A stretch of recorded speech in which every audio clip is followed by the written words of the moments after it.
샬롬, 사랑하는 가포가족 여러분, 하루 평안하셨는지요? 우리의 삶이 어떤 벽에 부딪힐 때 여러분은 그것을 어떻게 극복하시나요? 어려운 시간 누군가가 다가와 위로해 준다면 큰 힘이 됩니다. 그러나 무엇과도 비교할 수 없을 만큼 큰 힘과 능력이 되는 것은 하나님의 말씀임을 고백합니다. 말씀에 믿음을 더할 때 우리의 이성을 뛰어넘는 위대한 능력이 발휘됩니다. 그래서 우리는 말씀의 힘을 경험하게 되고 살아 운동력 있는 말씀을 더욱 붙들게 됩니다. 지금 이 순간 코로나로 우리의 예배가 약해지고 마음이 해이해지기 쉬운 때에 더없이 필요한 것은 하나님의 말씀일 것입니다. 하나님의 말씀을 더욱 가까이 하는 우리 모두가 되기를 원합니다. 오늘도 감사함으로 주님 앞으로 나아갑니다. 이제 말씀을 보도록 합니다. 오늘 본문은 에스라 5장 1절에서 17절, 제목은 정신이 번쩍입니다. 본문을 요약하면 다음과 같습니다. 오랜 시간 동안 중단되었던 성전 건축이 하나님의 예언자들을 통해 힘을 얻고 스룹바벨과 예수아의 주도 아래 다시 시작됩니다. 이를 이상하게 여긴 당시 페르시아 제국의 총독이 다리오 왕에게 이 사실을 보고합니다. 이제 말씀을 듣도록 합니다.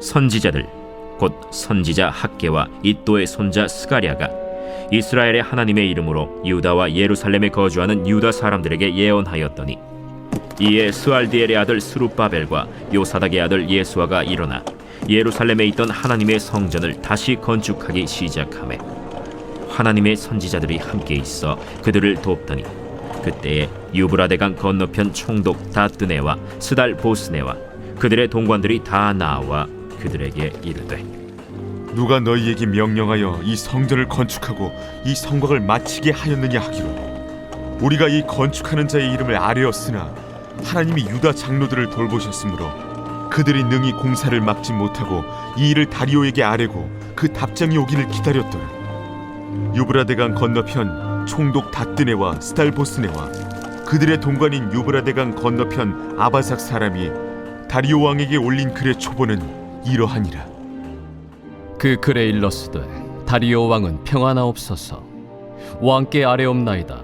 우리가 유다도에 가서 지극히 크신 하나님의 성전에 나아가 본즉, 성전을 큰 돌로 세우며 벽에 나무를 얹고 부지런히 일함으로 공사가 그 손에서 형통하옵기에 우리가 그 장로들에게 물어보기를, 누가 너희에게 명령하여 이 성전을 건축하고 이 성곽을 마치라고 하였느냐 하고, 우리가 또 그 우두머리들의 이름을 적어 왕에게 아뢰고자 하여 그들의 이름을 물은즉, 그들이 우리에게 대답하여 이르기를, 우리는 천지의 하나님의 종이라. 예전에 건축되었던 성전을 우리가 다시 건축하노라. 이는 본래 이스라엘의 큰 왕이 건축하여 완공한 것이었으나 우리 조상들이 하늘에 계신 하나님을 노엽게 하였으므로 하나님이 그들을 갈대아 사람 바벨론 왕 느부갓네살의 손에 넘기심에, 그가 이 성전을 헐며 이 백성을 사로잡아 바벨론으로 옮겼더니, 바벨론 왕 고레스 원년에 고레스 왕이 조서를 내려 하나님의 이 성전을 다시 건축하게 하고, 또 느부갓네살이 예루살렘 하나님의 성전 안에서 금, 은 그릇을 옮겨다가 바벨론 신당에 두었던 것을 고레스 왕이 그 신당에서 꺼내어 그가 세운 총독 세스바살이라고 부르는 자에게 내주고 일러 말하되, 너는 이 그릇들을 가지고 가서 예루살렘 성전에 두고 하나님의 전을 제자리에 건축하라.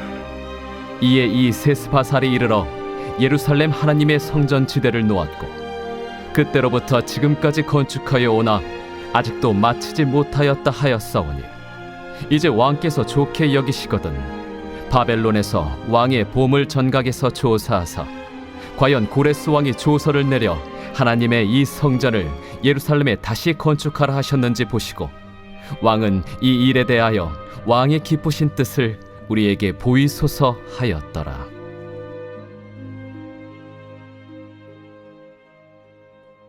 말씀 묵상하기. 무너졌던 우리의 영혼을 다시 일으키고 세우는 것은 말씀입니다.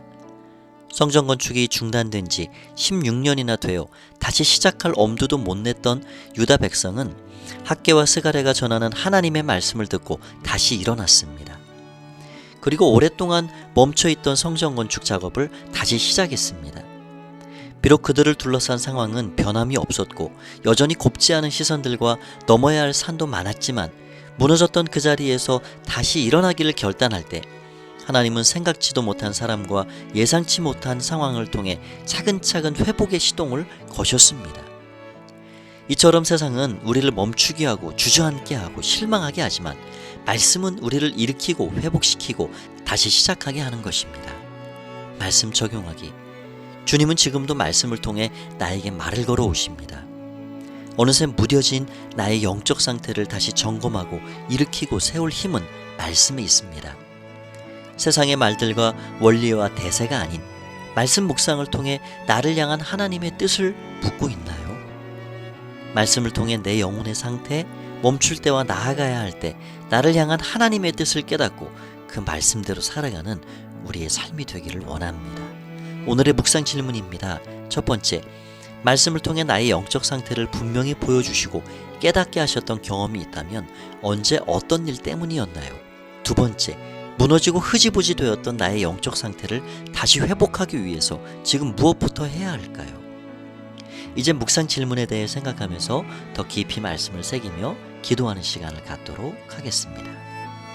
우리 생명 되신 하나님, 깊어져가는 사순절 우리 이후에 진한 사랑을 보이신 예수님 앞으로 나아갑니다. 죽음으로 사랑을 증거하신 예수님 감사합니다. 우리 사는 삶 속에서 죽음으로 증거해 주신 살아있는 말씀을 더욱 사랑하며 살게 하시고 주의 길을 굳건하게 걸어가는 믿음의 사람들이 다 되게 하여 주시옵소서. 오늘도 동행해 주신 주님께 감사드리오며 이 밤도 심과 한식 새 힘으로 충만케 하여 주시옵소서. 예수님의 이름으로 기도하옵나이다. 아멘.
정결케